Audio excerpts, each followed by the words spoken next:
Hello everyone, this is Seller Newsletter number 4. Sorry this one's coming to you a little bit late. I went out of town with my girls for a few days this week, and I forgot to record this before I left, so here you go now.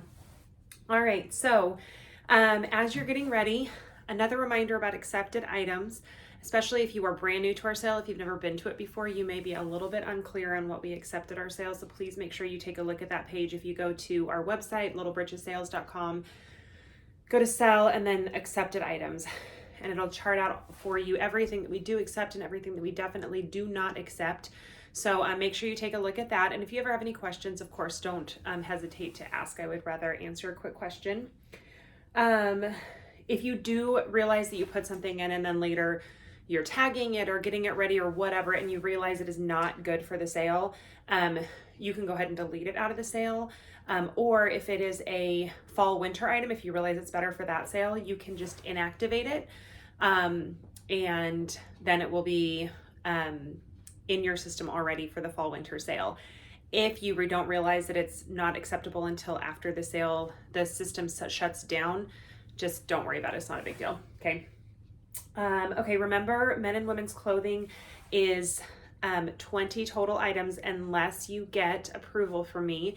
So we will give approval for families who have teens, who have a lot of clothing. If you can give me a little bit of description of the kind of things you have. We are kind of familiar with the things that sell well at our sale, name brands, like certain teams, things like that.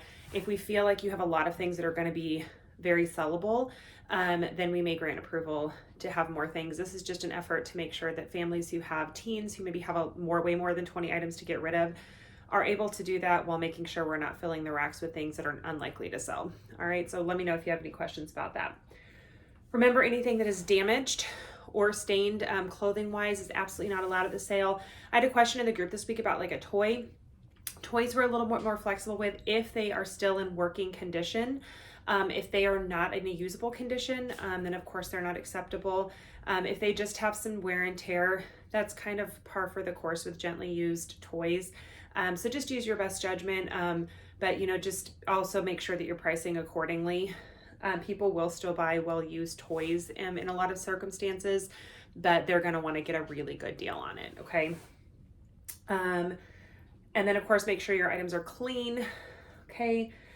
Just a reminder that we do not take used breast pumps. We stopped a few sales ago because they tend to get, they are a item that is easier to get broken, things like that. And used breast pumps just don't sell since most insurance provides breast pumps anymore.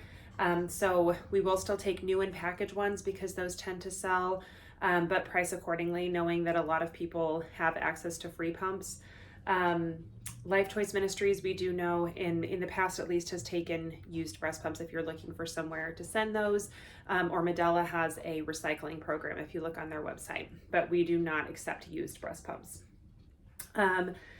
Make sure to take a look on our page. So if you go to sell and then printables, it's going to have some flyers, and you are welcome to print out flyers.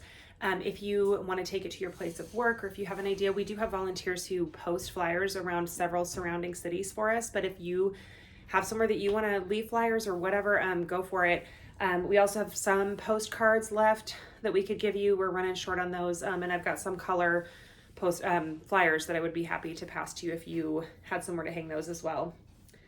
Volunteer sign up is open. So if you are considering volunteering, I really encourage it. I can tell you as a seller, it makes it much easier once you've done the volunteer side.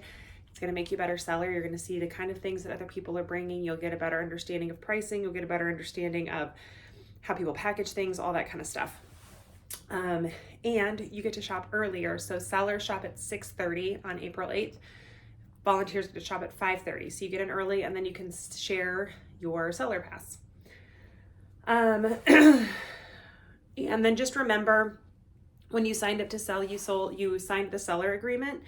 And on that seller agreement, you agreed to reading and acknowledging understanding of everything on the website regarding how to get your items ready to go. We know it's a lot of information, but it's much simpler than it seems when you read it all. And if you ever have any questions, please just let us know. especially if you are brand new or if you only sold in our online sale, because that was ran a little differently. Okay, I think that is it. So we are down to tomorrow will be, or I'm sorry, Sunday will be 2 weeks left to get your items entered. So definitely keep working. Remember, after the sale, the item entry shuts down. You will be able to continue printing your tags, but you will not be able to enter new or edit. So keep that in mind. All right, if you have any questions, please let me know. Keep working on tagging. Thanks.